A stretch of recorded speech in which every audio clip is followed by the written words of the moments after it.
Hi guys, welcome to our channel Telugu audio stories with Maithri. నా channel ని ఎవరైనా first time చూస్తున్నట్టయితే తప్పకుండా లైక్ చేయండి, షేర్ చేయండి అండ్ సబ్స్క్రైబ్ చేసుకోండి. నా ప్రేమ నువ్వే పార్ట్ 41. ఇక లేట్ చేయకుండా స్టోరీలోకి వెళ్ళిపోదాం. బట్ ట్రస్ట్ ని మాత్రం సక్సెస్ఫుల్ గా మీ చేతిపై రన్ చేయొచ్చు. నేనేం చెప్తున్నానో అర్థం అవుతుందా వెన్నెలా మీకు అని అడుగుతాడు సాకేత్. అర్థమైంది అన్నట్లుగా తల ఊపుతుంది పూజ. గుడ్, నేను చెప్పిన దాని గురించి ఆలోచించండి. టెన్షన్ అవసరం లేదు. ఈ విషయంలో ఎలాంటి హెల్ప్ కావాలన్నా నేను చేస్తాను అన్నాడు సాకేత్. థ్యాంక్ యూ అండి అంది పూజ. సాకేత్ గారు చెప్పేది కూడా నిజమే కదా, ఇకపై నా లైఫ్ ని సీరియస్ గా తీసుకోవాలి అనుకుంటుంది పూజ. అందరూ హాల్లో మాట్లాడుతూ కూర్చుంటారు. పూజ మాత్రం రానా కోసం వెతుకుతూ ఉంటుంది. అతను ఆఫీస్ రూమ్ లో బిజీగా ఉన్నాడు అని తెలియడంతో మెల్లిగా ఆఫీస్ రూమ్ వైపు వెళ్తుంది. చాలా మంది ఉన్నారు ఆఫీస్ రూమ్ లో. మెల్లిగా లోపలికి వెళ్లి రానాని చూస్తుంది. అక్కడ పూజని చూడగానే అతన్ని పంపించేశాడు. ఆల్రెడీ 2 డేస్ నుంచి కలవలేదు రానా. కమ్ అంటూ 2 చేతులు చాచగానే వచ్చి రానాపై వాలిపోయింది పూజ. బాగా మిస్ అయ్యావా ప్రిన్సెస్ అని అడుగుతాడు లాలనగా రానా. అంటుంది. ఆమె ఫోర్ హెడ్ పై హెయిర్ ని సెట్ చేస్తూ ఉండగా రానా చేతులు తడి తాకుతుంది. ఏయ్, ఏడుస్తున్నావా అంటూ పైకి లేపుతాడు. అప్పటికే ఆమె కళ్ళు వర్షిస్తున్నాయి. వాట్ హ్యాపెండ్ మా, ఏమైంది, ఎందుకు ఏడుస్తున్నావు అని కంగారుగా అడుగుతాడు రానా. మరి మరి అంటూ అటు పైన మాటలు రాక వెక్కుతుంది పూజ. ఓకే ఓకే రిలాక్స్ అంటూ ఎదకు అదుముకొని చుట్టూ చేతులతో ఓకే ఓకే అంటూ ఎదకు అదుముకొని చుట్టూ చేతులతో గట్టిగా హక్ చేసుకుంటాడు. ముందు రిలాక్స్ అవ్వు, ఆ తర్వాత జరిగిందేంటో చెప్పు. ఫస్ట్ ఏడుపు మాను అంటాడు. ఒక 4 నిమిషాల తర్వాత రిలాక్స్ అవుతుంది. వాటర్ తాగించి ఇప్పుడు చెప్పు బంగారం, ఏంటి ప్రాబ్లం అని అడుగుతాడు. నేను అమెరికా వెళ్ళిపోవాలా? అమ్మా నాన్న అక్కడే ఉంటారు కదా, నేను మిమ్మల్ని చూడకుండా ఉండలేను. ఎలా మరి అడుగుతుంది అమాయకంగా పూజ. ఏంటి, ఇంత చిన్న విషయానికి ఏడుపా అంటాడు నవ్వుతూ చూస్తూ రానా. ఇది చిన్న విషయం కాదు, నీకు అర్థం కావడం లేదా అడుగుతుంది పూజ. అర్థం అవుతుంది బంగారం, కానీ అమ్మా నాన్నల గురించి కూడా ఆలోచించాలి కదా నువ్వు. అయినా నిన్ను చూడకుండా నేను కూడా ఉండగలనా అని రానా అనగానే పూజ కళ్ళు మెరిశాయి. అది గమనించిన రానా, పిచ్చి పిల్ల, అప్పుడంటే నువ్వు మిస్ అయ్యాక అత్త నీ బాధలో డిప్రెషన్ లోకి వెళ్ళిపోయింది. దాని నుంచి బయటపడేయడానికి అత్తని మామయ్య అమెరికా తీసుకెళ్లాడు. ఇప్పుడు నువ్వు ఉన్నావు కదా, వాళ్ళ కూతురివి, ఇక ఇండియాలోనే ఉంటారు వాళ్ళు. కాకపోతే దానికి కొంచెం టైం పడుతుంది అక్కడ నుంచి ఇక్కడ షిఫ్ట్ కావడానికి. ఇప్పుడు నువ్వు వెళ్ళినా నేను వచ్చి కలుస్తాను కదా, మేబీ ఒక 6 months 1 year అక్కడ ఉండాల్సి వస్తుంది. అక్కడి నుంచి మళ్ళీ ఇక్కడే కదా. కానీ ఎప్పటికైనా ఒక విషయం గుర్తుంచుకో, జీవితాంతం నేను నీ చెయ్యి వదలను అని నువ్వు ఎవరో తెలియనప్పుడే నీకు మాటిచ్చాను. నేను ఆ మాట తప్పుతానని అస్సలు అనుకోకు. నేను నీకు ప్రపోజ్ చేసిన రోజు మామయ్య రిపోర్ట్స్ ఇండియాకి వచ్చాయి, ల్యాబ్ కి పంపించాను. బట్ ఒక్కసారి నువ్వు మా వెన్నెలవి అని తెలిసాక నిన్ను గుండెల్లో పెట్టుకొని చూసుకుంటారు అందరూ. దాని గురించి ప్రాబ్లం లేదు. బట్ ఒకవేళ నువ్వు మా వెన్నెలవి కాకపోతే అప్పుడు అప్పుడు నేనే డిసైడ్ అయ్యాను నిన్ను నా గుండెలో పెట్టుకొని చూసుకుంటానని. అందుకే ఆ రోజు నీకు ప్రపోజ్ చేశాను. నువ్వు ఎవరో తెలిసి నీకు ప్రపోజ్ చెయ్యలేదు పూజ. నువ్వు ఎవరైనా సరే అని ప్రపోజ్ చేశాను. ఎందుకో తెలుసా, నిజంగా మొదటిసారి నేను నిన్ను చూసినప్పుడే ప్రేమించాను. నీ అమాయకత్వం మంచితనంతో నా మనసుని గెలుచుకున్నావు. నిన్ను లైఫ్ లాంగ్ నేను వదలను. నా విషయంలో బెంగ వదిలేసి అమ్మా నాన్నతో హ్యాపీగా ఉండు. చాలా ఏళ్ల తర్వాత వాళ్ళు చాలా సంతోషంగా ఉన్నారు, ఓకేనా అంటాడు రానా. ఓకే అంటూ అప్పటి వరకు పెట్టుకున్న బెంగ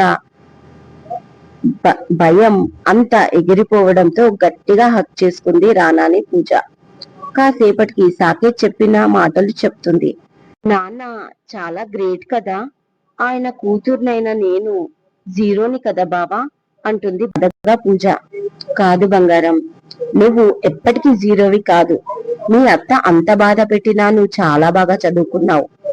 బసవడ్డి లాంటి వాళ్ళ చేతిలో చిక్కుకున్నా నీ లైఫ్ కోసం పోరాడి గెలిచావు. ఒకవేళ నాతో పరిచయం కాకపోతే నువ్వు ఏ బెంగళూరో వెళ్ళిపోయి జాబ్ చేస్తూ నీ లైఫ్ ని సెటిల్ చేసుకునేదానివి కదా అన్నాడు రానా. అవును అంటూ అప్పుడు తన ఆలోచన అలాగే ఉండేది అని అనుకుంటుంది పూజ.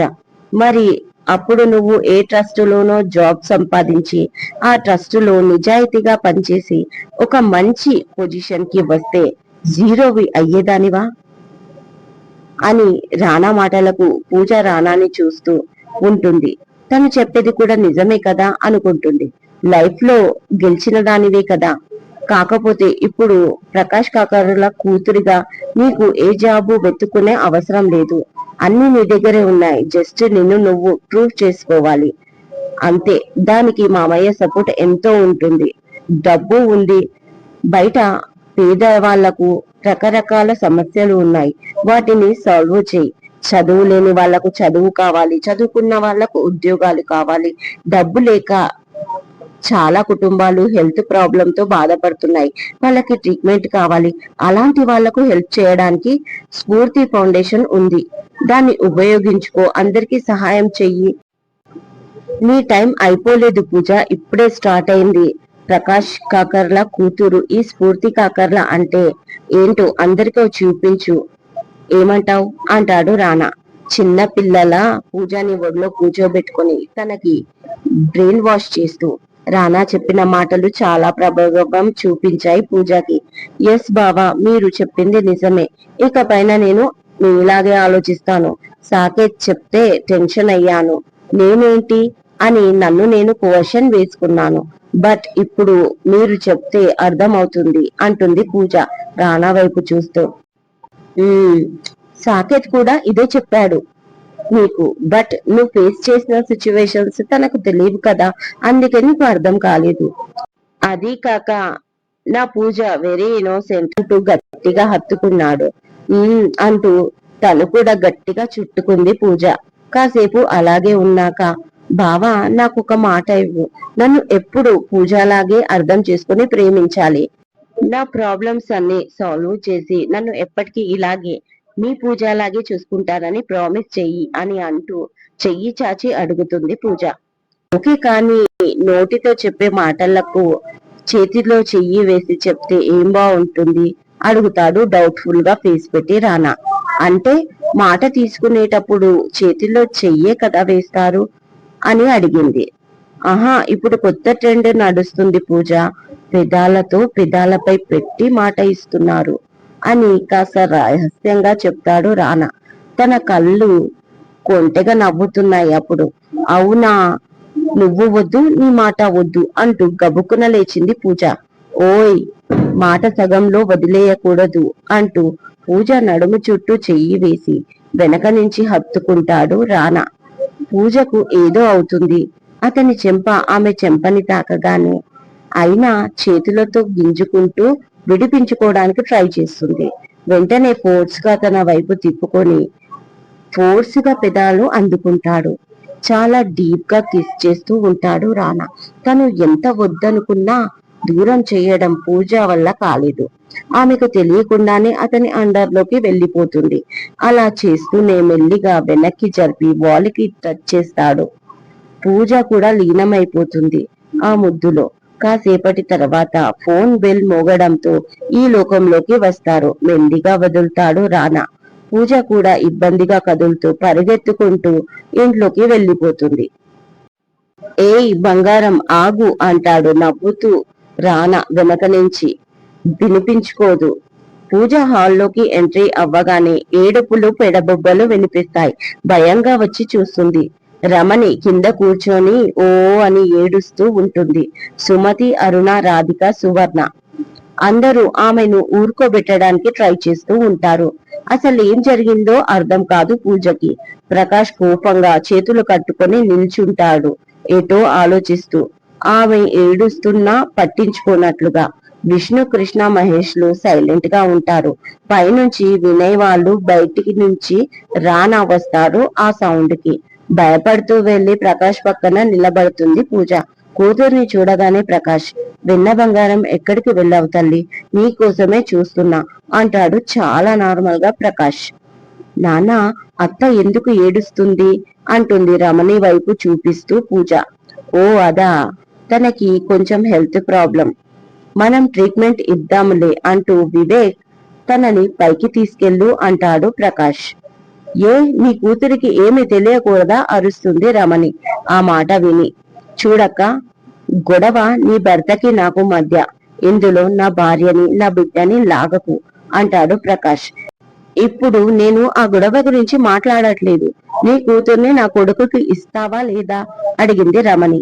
ఇది వరకే చెప్పాను కదా అక్క, తనకి ఇప్పుడే పెళ్లి చెయ్యను అని. మళ్ళీ అడుగుతున్నావు కాబట్టి చెప్తున్నా, మేనరికం సంబంధానికి నా కూతుర్ని ఇవ్వను అని కరాఖండిగా చెప్తాడు ప్రకాష్. ఆ మాట వినగానే పూజ, రానాలు ముఖాలు చూసుకుంటారు.